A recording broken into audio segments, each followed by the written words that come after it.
Twin flame कोई साधारण प्रेम कहानी नहीं है।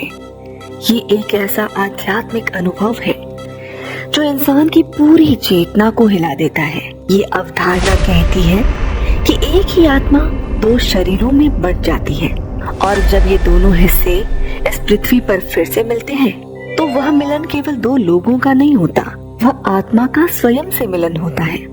ट्विन फ्लेम का रिश्ता आराम देने के लिए नहीं आता, ये रिश्ता आपको जगाने के लिए आता है। यह आपको तोड़ता है ताकि आप अपने झूठे रूप को छोड़ सकें और अपने वास्तविक स्वरूप में प्रवेश कर सकें। यही कारण है कि ट्विन फ्लेम को सामान्य प्रेम संबंध नहीं कहा जाता। यह रिश्ता बहुत गहरा होता है, बहुत तीव्र होता है और कई बार बहुत दर्दनाक भी होता है। लेकिन यही दर्द आध्यात्मिक जागरण का द्वार बन जाता है। ट्विन फ्लेम का अर्थ है जुड़वा आत्मा, एक ऐसी आत्मा जो आपकी ही चेतना का दूसरा प्रतिबिंब है। इसे दर्पण आत्मा भी कहा जाता है क्योंकि ये रिश्ता आपके सबसे सुंदर गुणों के साथ साथ आपके सबसे अंधेरे डर भी सामने ले आता है। इस रिश्ते का उद्देश्य केवल प्रेम पाना नहीं होता, इसका उद्देश्य है आत्मज्ञान, आत्मस्वीकृति और आध्यात्मिक विकास। नमस्कार, बहुत बहुत स्वागत है भारत क्वेस्ट यूट्यूब चैनल में। वीडियो में आगे बढ़ने से पहले एक छोटी सी रिक्वेस्ट है, जो लोग पहली बार हमारे चैनल पर आए हैं जल्दी से चैनल को सब्सक्राइब कीजिए, वीडियो को लाइक कीजिए और शेयर जरूर करें ताकि ये जानकारी अधिक से अधिक लोगों तक पहुंच सके। ट्विन फ्लेम का सफर कभी भी सीधा नहीं होता। ये कोई रोमांटिक कहानी की तरह शुरू होकर खुशी में समाप्त नहीं हो जाता। ये एक आध्यात्मिक यात्रा है जिसमें आत्मा को कई बार आंख से गुजरना पड़ता है।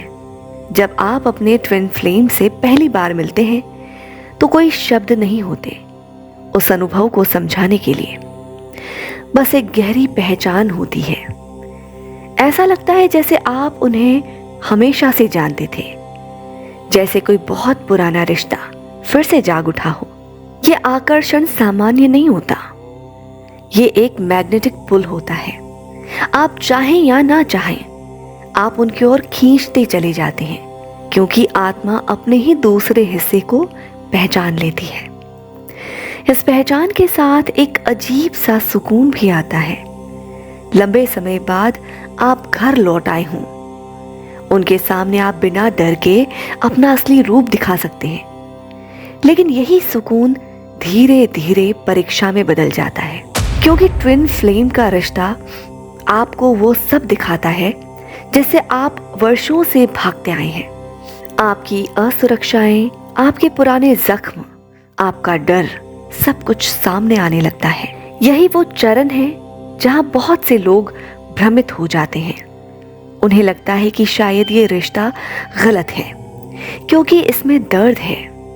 लेकिन सच्चाई ये है कि दर्द इसीलिए है क्योंकि उपचार शुरू हो चुका है। इसके बाद आता है ट्विन फ्लेम की सबसे कठिन अवस्था, दौड़ और पीछा करने का चरण।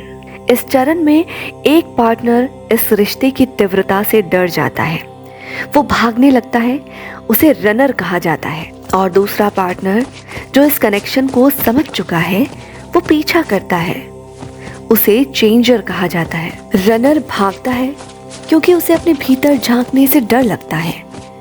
उसे डर लगता है इतने गहरे प्रेम से, इतनी सच्चाई से।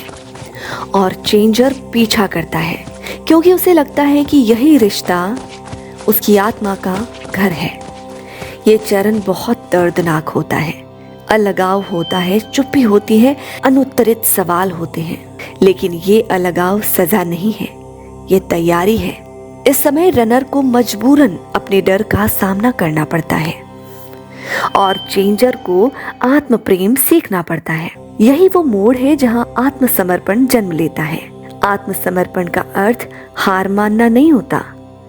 आत्मसमर्पण का अर्थ है ब्रह्मांड पर भरोसा करना। जब चेंजर पीछा करना छोड़ देता है, जब वह अपनी खुशी किसी और में ढूंढना बंद कर देता है और जब वह खुद से प्रेम करना सीख जाता है, तभी ऊर्जा बदलती है। इसी क्षण रनर भी भीतर से बदलने लगता है क्योंकि अब उसे भागने का कारण नहीं मिलता और तभी पुनर्मिलन संभव होता है। ये पुनर्मिलन पहले जैसा जुनूनी नहीं होता। ये पुनर्मिलन पहले जैसा जुनूनी नहीं होता। ये शांत होता है, स्थिर होता है और गहरा होता है। अब रिश्ता किसी डर पर आधारित नहीं होता, बल्कि समझ, सम्मान और शांति पर आधारित होता है। दोनों एक दूसरे को बदलने की कोशिश नहीं करते, क्योंकि वे खुद को बदल चुके होते हैं। ये रिश्ता अब केवल व्यक्तिगत नहीं रहता, ये सामूहिक उद्देश्य की ओर बढ़ता है, दुनिया में प्रेम, चेतना और जागरूकता फैलाने की ओर। इसीलिए याद रखिए, ट्विन फ्लेम कोई फेरी टेल नहीं है, ये आत्मा की तपस्या है, ये एक आध्यात्मिक दीक्षा है और हर किसी के लिए नहीं होती। अगर आपको लग रहा है कि ये कहानी आपकी ही है, तो संभव है आप पहले से ही इस यात्रा पर हो। और अंत में आशा करती हूँ कि वीडियो आपको पसंद आई होगी। वीडियो आपको पसंद आई हो तो वीडियो को लाइक करें और कमेंट करना ना भूलें। और अगर आप हमारे चैनल पर नए हैं तो हमारे चैनल को अभी सब्सक्राइब कर दीजिए। धन्यवाद।